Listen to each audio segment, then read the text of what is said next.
Jadi sebenarnya isu anti korupsi itu udah mendarah di hidup saya sebenarnya. Karena kakek saya itu dirjen di salah satu kementerian di Indonesia dulu.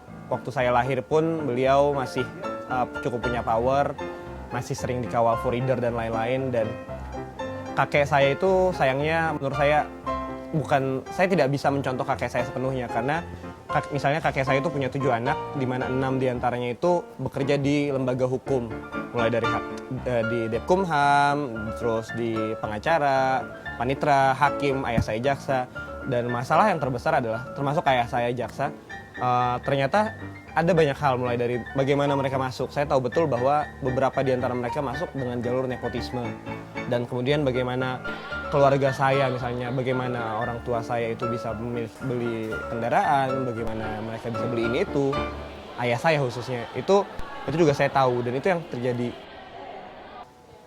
Ada sebuah, ini pendapat pribadi saya, bukan untuk general.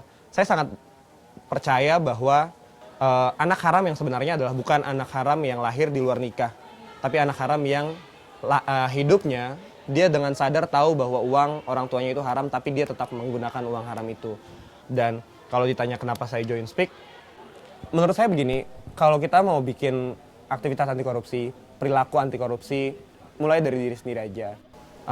Darah saya sudah kotor banget dan saya ingin mencuci sesuatu. Saya sangat percaya pada karma dan itulah yang ingin saya takut sama karma dan saya ingin melakukan sesuatu untuk memperbaiki yang dilakukan oleh ayah saya.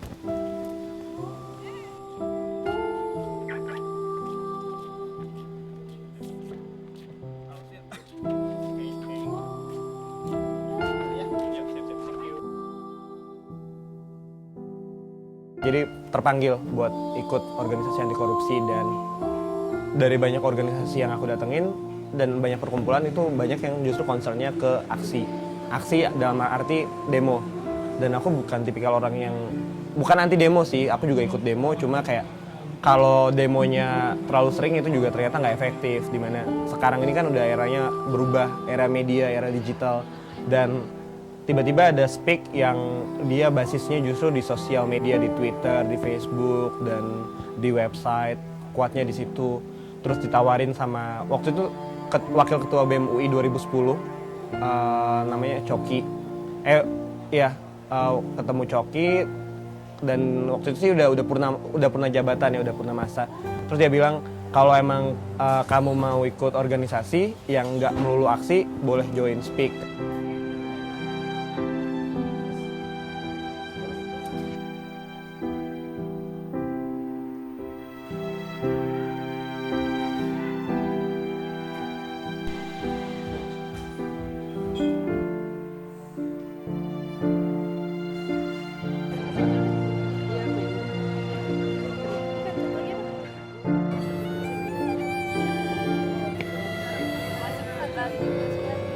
Konsernya di Depok. Lagi nyarinya di daerah Depok. Kalau kayak Depok paling gue bisa support misalnya depoklik.com, gue kenal orang-orangnya, berapa orang. Tapi jatuhnya misalnya balik lagi, kalau kita di PR selalu bilang setiap kali sebelum lo nyari sponsor, lo harus cari dulu medianya.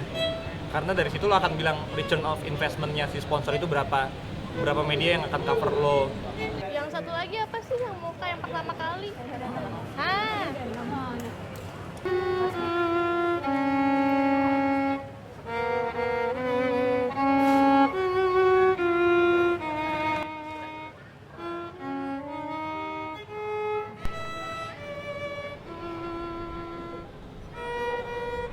Jujurnya, papa aku sekarang lagi terlibat kasus.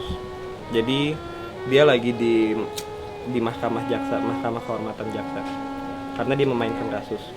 Tapi nggak ada yang salah dengan itu, ya hidup dia, hidup saya gitu.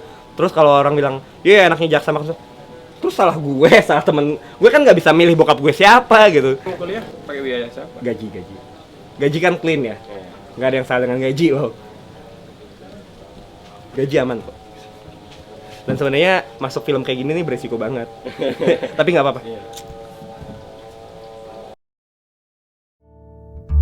Nggak pernah ada kata lelah untuk membuat perubahan. Karena Indonesia butuh 350 tahun untuk lepas dari penjajah.